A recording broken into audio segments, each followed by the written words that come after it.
You start being grateful for every little thing that comes into your life. You start to notice the good way more often than the bad.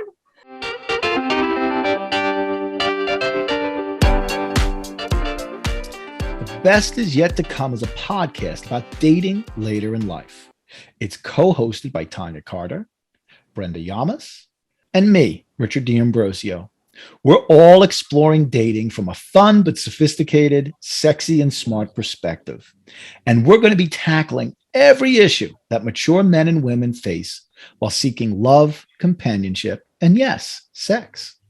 So you can follow us on our private Facebook group and on our YouTube page. Please join us in this discussion about one of the most important things a human being can have, a relationship with a significant other. Hey guys, it's a bonus episode of The Best Is Yet to Come. It is a cold January evening here in New York, but wanted to just get out there and cover some ground from our final formal episode of our first season right before we launch into season 2. And tonight I am with the very lovely Brenda Yamas. Hello. Happy New Year. Thank you. Same to you, my dear. How was your New Year? Was it describe it? Actually, I was excited. I'm excited because it was the first New Year's that since I've been back home, that I've actually been able to spend with family and friends. So I spent a little bit of time with my neighbors who have become really a really good support system. And then I went home to my best friend and with her family. And obviously because of COVID, it wasn't a big party. They kept the nucleus, just the family unit, there were no outsiders from the family unit. And that's usually the only family that we associate with because of how we, What was the VW? What was the Beetle? So my neighbor, single gal, she's got all the toys. So she is passionate about bugs, and she has this cute little bug that's her little side project. And she has refurbished this VW. And for Christmas, she put all these LED lighting, all these strips I looked at that around. picture. It was gorgeous. That was so much fun. It was super fun. So the other day, she was having a rough day, and I was like, "Oh, we should go out, just to go go out for a spin." So she's like, "Okay, well, we're going in my truck," and I'm like, "What? I don't want to go in your truck. I want to go on the Beetle." Like, absolutely. What fun is that? She's like, "Are you sure?" And I'm like, "Heck yeah." Said, "I can push if we get stranded somewhere, So we went to my hometown. What you saw in that picture was my hometown. They light up the plaza, which is across from the Catholic Church, for Christmas. And all around the plaza, they have these beautiful lights that are lit up with the story of Jesus and the birth. And so happened that when we drove by, there were other bugs with the lights as well parked. We were like, "Oh, perfect. We found the rest of the club." Oh my God. And they opened up, they had a block, they opened it up for us. So we arrived at the plaza, the other cars were there. They had the street block just for them. They opened up, they let us in. And so what she does is, because of course it gets a lot of attention, if there's a large group of people, she parks it, and we walked away from it. We let people take pictures and all that fun stuff. And then we just walked around, and then we just took it home and drove back. So it was fun. It was a lot of fun driving around in the bug, and, just, it makes people so happy, So it was fun. And that is the topic that we are going to be talking about tonight is, how do you, let's take Brenda's life for an example. We've got COVID, which is skyrocketing on the island of Puerto Rico right now. We've got New Year's Eve. Her daughter is away with her ex and his family. So she doesn't have that. Her mom recently moved from Puerto Rico back to the contiguous states. And there she is, making the most of New Year's Eve and finding gratitude in the moment. Absolutely. Absolutely. Christmas, I'm not gonna lie, Christmas was a little tough. Yeah. But you know what? It's okay. I am a parent. He is a parent. We Right. both have equal responsibility over the child. Right. And so it was a little sad to be alone, but you know what? I didn't have to cook. I didn't have to do anything. I enjoyed the day. I even watch Christmas movies, which I don't usually watch. Yeah. You my know, first Christmas day without the kids, when the divorce started, and we weren't formally divorced yet. When the divorce started, I was at the house because that's where the kids' tree was. That's where the presents were. And my ex and I were being civil and trying to give the kids some stability. And so, as they were packing up to leave, my middle child came up to me. I think he was 14 at the time, and gave me the most sweetest hug. It was private, away from everybody else. He was, getting ready to go. And this was it. Everybody was waiting for him. And I knew exactly why he was hugging me. I knew what his message was to me. And I said to him, don't worry about it. I'm happy. And I really was. I wasn't just saying that. Like you, I made the most of the day. I cooked what I wanted for Christmas that year. So I cooked myself a couple special things. I sat and watched a bunch of DVD Christmas movies. I'm trying to think of what else I did, but it was such a pleasant Christmas day. I made the most of it.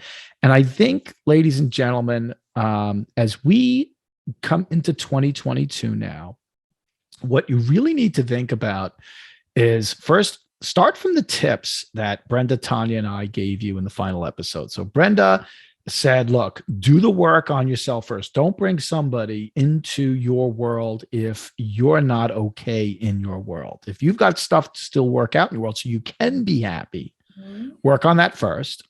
Then Tanya said, once you kind of know what that work has meant to you in terms of what you're trying to create in your life, who's that person you're expecting to bring in? And then me, I piled on. I added on and I said, okay, now trust that the work you did on yourself is creating the attraction of this person in your life. And if your expectations are set right, you're set up for happiness. And I was saying to myself after the episode was over, and I texted Brenda and Ty, and I said, I feel like I want to do a bonus episode, because so many people are going to say, yeah, but how? How do you do that when you're single and you may be divorced and you didn't have the kids on Christmas Day and your ex took them skiing with his or her new significant other and I'm still alone and blah, blah, blah. And what I said to Brenda and Tanya was, and going back to my first Christmas without the kids, I was single. I wasn't seeing anybody at the time. I lived in a place of gratitude. I said, my kids are safe. They're warm. They're going to be with family today. It is Christmas, one of the most joyous days of the year for a child. I can be grateful for all of that. Mm-hmm. And it was 3 months or 4 months later that I met a woman online. I met her about a month and a half after that in person, after a lot of back and forth with each other. And I had a 2.5-year relationship with an extremely lovely lady. And I kind of feel like the gratitude that started on Christmas Day and putting myself in a constant frame of mind of, I'm taking time for myself, I'm getting myself together, I'm starting to think about, if I'm okay, what should I expect from a new relationship? And then I just trusted. And I'll tell you, my first round of online dating, I wasn't ready to give up when I contacted the woman who I ended up dating for 2.5 years, but I was getting there. And I just kept trusting. Look, Rich, you're in a great place. I was running a lot at the time. I was working on my feet, so I was really slender at the time. The kids were healthy. The divorce wasn't devastating yet. And I think I was in a state that I was able to attract a woman that wanted to be with me. And I think that's the formula that underlies all of this, guys, is, you gotta figure out a daily way, maybe even an hourly way to find a place of gratitude in your heart. So I'm going to shut up now and let Brenda chime in. No, I completely agree with you. Look, my background, of course, right? I have a military background, and I think for me, that plays a big part because I learned through the years to appreciate every day that I spent on this side of the world with good family, with good friends, and not to focus on the bad. Also, I saw so many people so I actually have been staying away from social media because people can focus on what they don't have. Instead, I focus on, first of all, yes, Christmas we celebrate it on a specific day, but you know You have what? Christmas coming up. Right, exactly. I have Three Kings Epiphany coming up this week. And we for so many years I had to celebrate the holidays when I could, not when everybody else did. So just because I wasn't there with my daughter on that particular Thursday or Friday or Saturday doesn't mean that I can't do it when I see her again. Just because my family's not here, well, it doesn't mean that I just didn't want to focus on the negative. I wanted to focus on the positive because you know what? It's another day that I woke up, opened my eyes. I have a roof over my head. I live in a peaceful situation. I have something to eat. I have, streaming service to watch. Like this luxury, really, right? So you know what? I am going to make the best of it.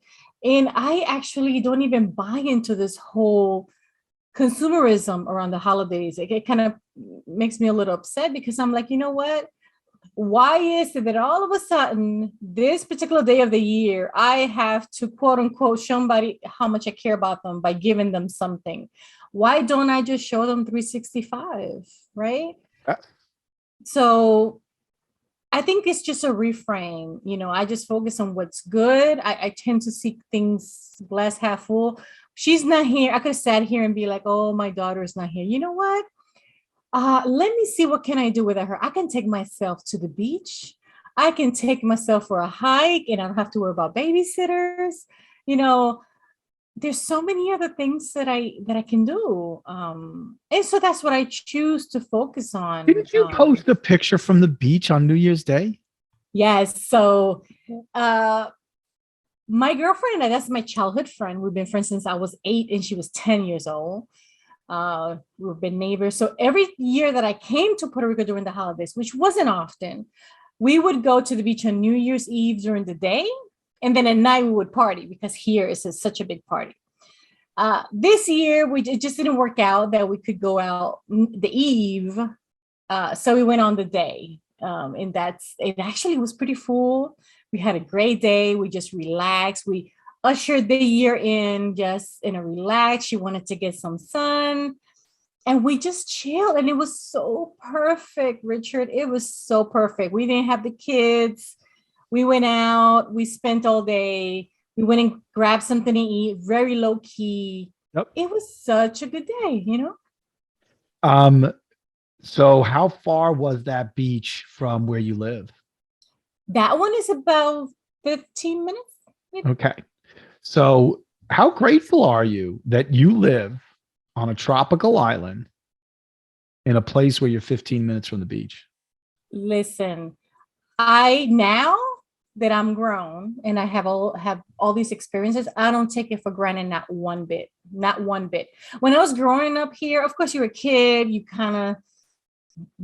take it for granted. But now, having experienced what I've been through, it's like, I don't take that for granted, not one bit. The fact that I am surrounded by this natural beauty, I can go relax. I actually have another beach that is even closer, 5 minutes away, where on certain mornings, I will go meditate over at the beach.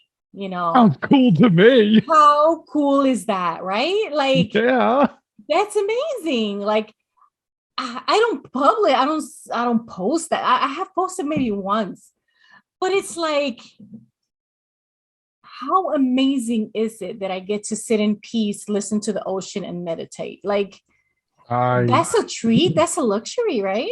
I totally agree with you. When I was dating this woman, um, the first woman I met online, we were talking about where did we want to be once the kids were all out of the house, and she had fewer kids than I did and was definitely going to be in that situation long before me.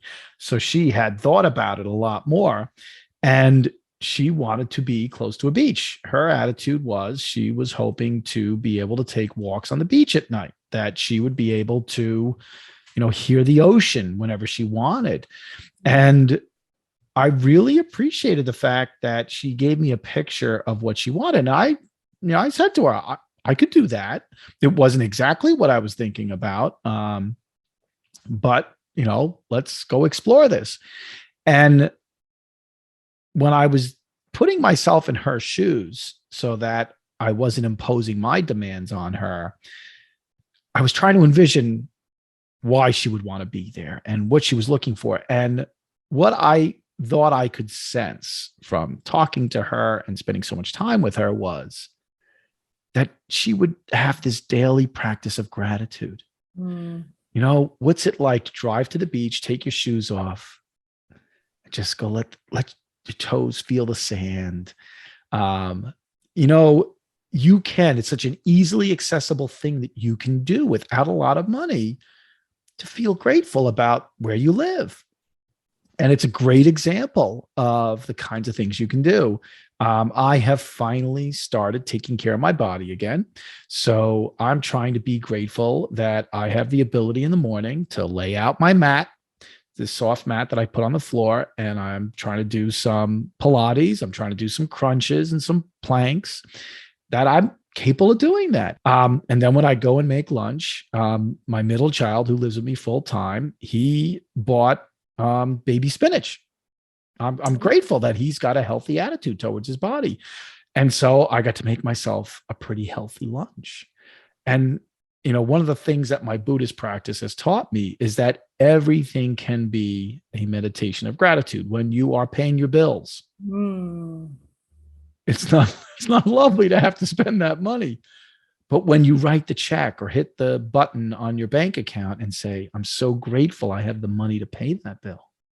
I am so grateful that I am washing the dishes, because washing the dishes means I ate today. And there are so many simplistic things that you can incorporate into your day every day that can start to elevate your spirit and then make it easier for you to do the self-work. You're not beating yourself up when you're saying, oh, but I paid my bills today. Oh, I was able to cook a healthy meal for myself today. That's a way for you to realize that you're not a crappy person. You can start tossing away that baggage that prevents you from, working on things you need to improve. And that starts to set you up for all the other stuff that we talked about on episode 18. And it's really simple, and you can do it. Absolutely. And, I think the more thankful you are, I think for me personally has been by starting a meditation practice. It has allowed me to be even more grateful. I don't take for granted not one bit the ability that I have to just, like you said, put my feet on the sand, take my shoes off and walk on the sand and sit down and just look at this beautiful creation, and how blessed am I? Because for so many years I didn't have that. Now at this stage of the game, right now, I'm like, wow. And even if it wasn't a beach, even if it was just a trail to walk on, just to admire nature. Yeah. What another great idea.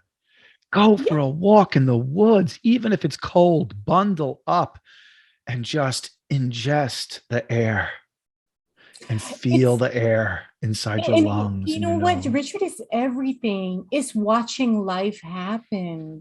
happening, watching the leaves turn, the snow on the leaves. It's just, that takes, that's an act of God for that to happen, right? Yeah. So it's like, wow. And then you start thinking, if that is possible, that happens, like what is possible for me in my life? Yeah. There's possibilities around us everywhere. And just admiring that. And I think that's one of the things that I've gotten from traveling as well, has been just admiring the beauty in just nature and the differences in locations and islands and cities. It's like, wow, this is just, You ever been to Athens? I have not. Okay, so I got to go to Athens 3 years ago on a business trip. And I will never forget walking up to the top of the Acropolis and feeling so grateful Wow. that I was standing on top of that mountain, that hill, and these buildings that were how many, centuries old, and just saying, "Oh my God, how grateful I am that I'm here." There really are, and I can even feel the same way when I live about 5 minutes from the Hudson River. Get my car at the Hudson River in about 5 minutes, and like Brenda said, to see the majesty of what they call the Hudson Highlands, because the Appalachians come through right around here. That's where, they're much smaller than the Appalachians in Virginia, North Carolina, and certainly up in New Hampshire and Maine. But that string of mountains cuts through my backyard here, and they're right there, and you can appreciate life and the glory of life because it's right here. Oh, it's amazing. When I used to run, ride motorcycles with my ex-husband. I would ride in the back, but I think for me, it was being in nature, and feeling so like I belonged in nature, just being in the wind and watching, the landscape as we rode, and everything is open. So I feel like I'm in it. That Yeah. was my favorite part of it. It's just living it. I dated a woman who rode motorcycles. She was, at the time I was dating her, she was learning how to fly helicopters. And I'll never forget being on the back of her, because I didn't have training or drive a motorcycle. So she always drove. And I'll never forget how weird it felt to be sitting on the whole world is right there around you and you're flying by it. And you're like, holy crap. The exhilaration. Today I can appreciate it so much more than I could back in my, late teens, early 20s. I forget how old I was when I was dating her, but so much appreciation for that experience. And that was something someone else brought to me. I didn't even go and, direct it myself.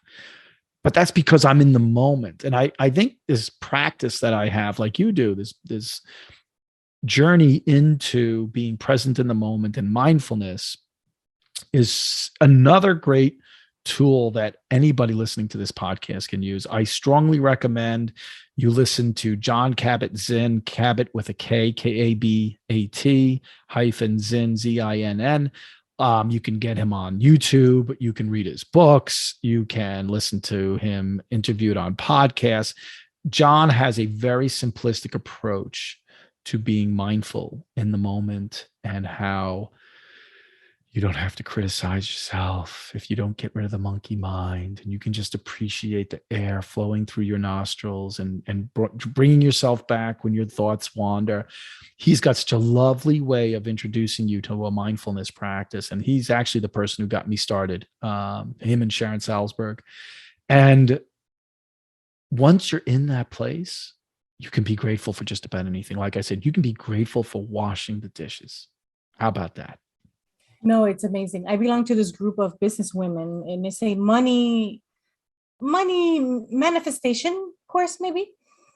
And she was talking about how, these are business women that are making 6-7 figures, and they're having to write, at the end of the year, they're having to write pretty hefty tax checks. Right. But she was saying, how do you reframe that? And she was talking about how amazing is it that you have a business and that you have that much profit that you're able to write that tax check, Yeah. you know, and you know, Yeah. because that is such a subject that people, you know, hate so much. But imagine being so blessed, being so grateful that you're able to write this tax check because you were so successful. You Yeah. know, that's Yeah. that's so good. And exactly, reframe the natural tendency of saying, I don't have all of what I earned. Instead of being focused on that, Right. focus on the fact that, I mean, are you operating from a place of lack when you have all that money? Mm, If you're my not operating from a goodness. place of lack, if you truly are living in a place of that kind of wealth, you got everything to be grateful for. Holy crap. Absolutely. And, you know, even from my Christian upbringing and what I've learned, you know, the more you give, the more you receive, you know, the more you give when you're supposed to. You know, I did something the other day that I have, you know, let's be honest, you can't always do things for someone else, but I knew of somebody that was close to me who, um, I'm trying not to give too many details, but this person's one of their child had an accident and the child lost everything because Oh, everything jeez. he had was in that car. And I woke up the other day and it was probably, this happened like right before Christmas. And the day after Christmas, you know, I didn't have my child, but I woke up with her in my mind and I'm like, you know, she's a single parent, maybe 7 kids. 7? Yeah. 7. Yeah. Oh, Some yes, some of them actually kids that she's raising that are not biologically hers, but she's a professional. She does really well. I've worked with her before. She is such a kind and sweet person.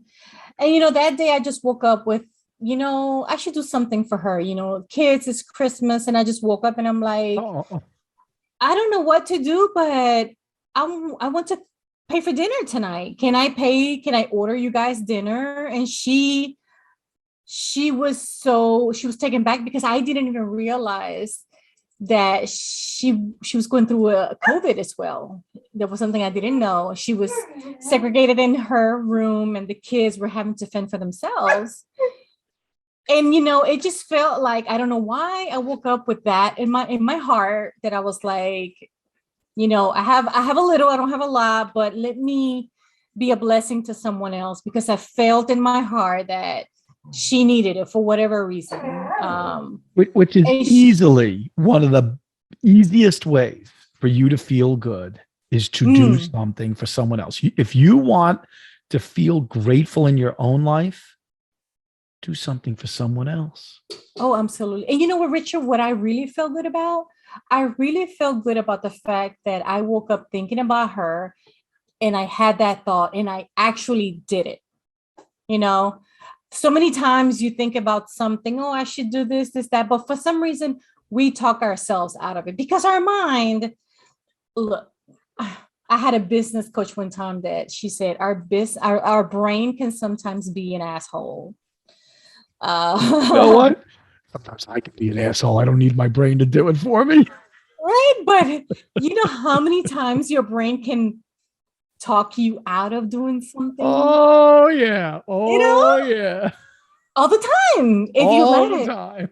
So I was more proud of myself for following through of something that I felt like I was placing my heart and just doing it. And I was like, good for me for not allowing my asshole brain to say, oh, she's good, she doesn't need you, or oh, What was her response? oh, she was thrilled. She was like, oh my God, you just don't know how much this means to me. You know, you're an angel. I am in the room with COVID. I can't deal with the kids. The older kids are taking care of the younger kids. You know, I just knew I'm a mama too, right? You're a parent. I cannot imagine what you're going through. You know, your kid has to have surgery, but there's COVID, so he has to wait for, a room to have surgery. Just So it yeah, really it grounds you, and I think that's another part of the experience of gratitude is when you ground yourself in simplistic things like I have the strength and the ability to wash the dishes. I oh, have enough money in my bank account to pay the rent again for another month. When you mm, start to live in that place of, I can do this, then you really start to ground yourself in what's important. And when you know someone who you just felt like giving a hand to and you did it, and then that person not only says thank you, but says, this was a particularly hard holiday season for me because of COVID. Holy crap, how that again, it grounds you in a place where you can, walk away from that a couple of days later and go, boy, I'm so lucky. Boy, oh, I'm pretty oh, lucky. yeah. Oh, absolutely. And and to even reframe that into the dating world, right? That we've been talking about. Do it. Go ahead. I am actually so grateful that I don't have to be in a less than perfect, not less than perfect, less than ideal situation, Right. right?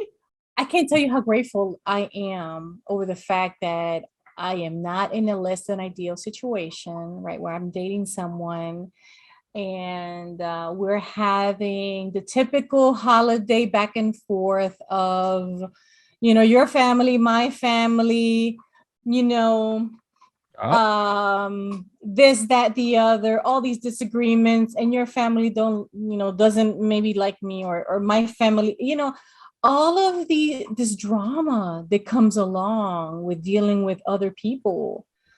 um yes. I speak to friends of mine. I spoke to a friend of mine last night who just recently got married, and he was telling me how, like, oh, so how's everything? Oh, everything is good. But, my wife doesn't want to go out of her way to um, establish a relationship with my kids. Like, you know what I mean? So, I mean, this is real life, right? These are real situations. And I'm like, oh, I'm so glad I don't have to go through that right now. I'm so Right. glad that I'm not in that situation. Um, Yeah. so I think it's important for us to reframe what we have and what we don't have, and even thank God for what we don't have.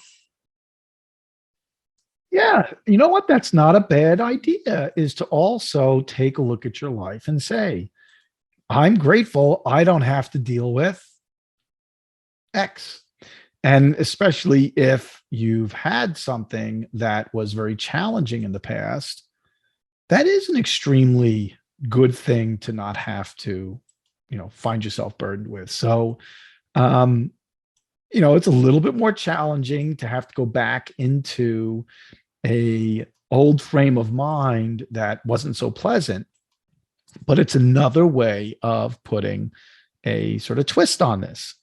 And we all need to find the way that works for us. So maybe what Brenda just said is another way for you to look at this gratitude challenge and say to yourself, well, 4 years ago, I was in the middle of a divorce, or last year, I was in the middle of a divorce, and I had to deal with an ex who wasn't necessarily being kind to me and the kids. Um, I don't have to deal with that right now. That's something to be grateful for. Oh, absolutely, right. We have to be grateful for how far we've come, right? And then don't get me wrong, I am grateful for those experiences because I was able to learn from them. Yep. Right. And now I have a better idea what I want in my life. I have a better idea of what I'm looking for. And even if I wasn't clear, I am still grateful for this time to allow me to spend it together to actually get clear and think about what I want and do that work. I go back to my tip, right? Work on yourself, but then working on yourself, getting to know yourself again, because you're not the same person that you were 10, 15, 20 years ago. Heck, you may not be the same person that you were 2 years ago. So, Yeah. who am I today? Who am I willing to do? What am I willing to deal with that I wasn't able to do it before? So, I mean, you change. So what do I want now? I'm grateful for, oh my gosh, I am so grateful for the awareness, right? Never, I never thought about it that way. Like, I am so grateful now that I know myself to a point that I am aware of what my issues may be, or what may need some work, or I'm not where I want to be, or of how much work do I need to do. Man, just having that awareness, I think it's just so important. So one of the things that we're doing over in the gratitude Facebook group is we are challenging people to every Friday take a look back at their week, and take a piece of paper, a small piece of paper, write down what you're grateful for. It could be something that happened almost a minute ago. It could have been something that happened on Tuesday, and you're thinking about it on Friday, and you write it down, you date it, write it down. Get yourself some kind of glass jar. I use a mason jar, and it's actually sitting, 4 feet away from me. Get yourself a glass jar, because you want to be able to see it filling up. You want to be able to look at that jar at any time during the week or the month and see all the gratitude that you're pouring into it. So you're going to do that for 52 weeks. And then either on New Year's Eve or New Year's Day, you open up the jar and you start going through all of those slips of paper, and you start realizing how much you had to be grateful for. And that makes it easier for you to go through this life of knowing that, you know what, things are not so bad. Look at all that I have, and I can be reframing my mind to be a happier person. So if you can, please join our Facebook group. It is called Living. Hold on a second. Let me go find it. It is called Living Better Through Gratitude. And we will be posting on a regular basis every day ways that you can think about how to find yourself in gratitude. We will have the challenge every week for you to post how your jar is filling up. You don't have to tell us what you're grateful for. You can keep that a secret. Never tell us. If you want to tell us what was in the jar that week, that's up to you. I never really disclosed specifically, I think, what I put in the jar. And this idea came from a woman, a friend of mine who lives in Oregon, who I befriended about a year ago. And it's just really helped me ground myself through some difficult times. Please, come join us. Come be a part of a supportive group of people who want to see you happy, who want to see you in a place where, you're setting yourself up for that incredible new relationship, because people can't help but look at you and say, wow, something interesting is going on inside you right now. And when they start to find out that it's gratitude, they're going to join you. I guarantee you. So, Brenda, some final advice to everybody about how gratitude has changed your life. And also, how do you think, any other ways that you think it can help shape a person's positive dating future? Sure. So, just really try. I've really tried really hard not to focus on the negative and what I don't have or what I lack. I try to be grateful for what I do have. And because something as simple as just being able to wake up that day, right? That's just, you can't ask for a whole lot more after that. No, you can't. But just being grateful, and I think that really changes your perception, right? And like I mentioned before, I think it's even when you talk about the law of attraction, when you start being grateful for every little thing that comes into your life, you start to notice the good way more often than the bad. And I think that it definitely can hurt, and it would definitely allow you to appreciate someone in front of you that you probably would have never even gave them a second thought, like, because now all of a sudden you recognize the good instead of focusing so much on the bad. It really can change the way you present to the public when you're learning how on a regular basis to just be in that mode of, yeah, life's good. Mhm. Yes. Life's good. So we challenge you to join us over at our group. Please let us know if there's anything we can do to help you get there. We don't want you to do this alone. But you can also post in the best is yet to come in that particular private Facebook group as well. And you can comment on our YouTube page. You can write us a review and include something about gratitude on your favorite podcast streaming service. Whatever it is, start to take the opportunity to talk about it, because we will do our best to respond. And once that dialogue starts to open, that's an opportunity for your heart to start to open as well. Absolutely. Absolutely. I think that it's something that some people that may not have a gratitude practice may find hard to believe. But I think I encourage everyone to just start a small gratitude practice, and just like Richard, just write a little thing every day for what you're grateful for. I think over time you will see the huge changes that it will bring in your life. I think if you don't believe it, just do it. Just do it. Just be grateful. It's so easy. Just do it. Yeah, just do it. And then let us know a few months down the road, how is that working out for you? Yep. Okay. Brenda, again, Happy New Year. We're so sorry that Tanya couldn't join us, but she had a long trip back from the Bahamas.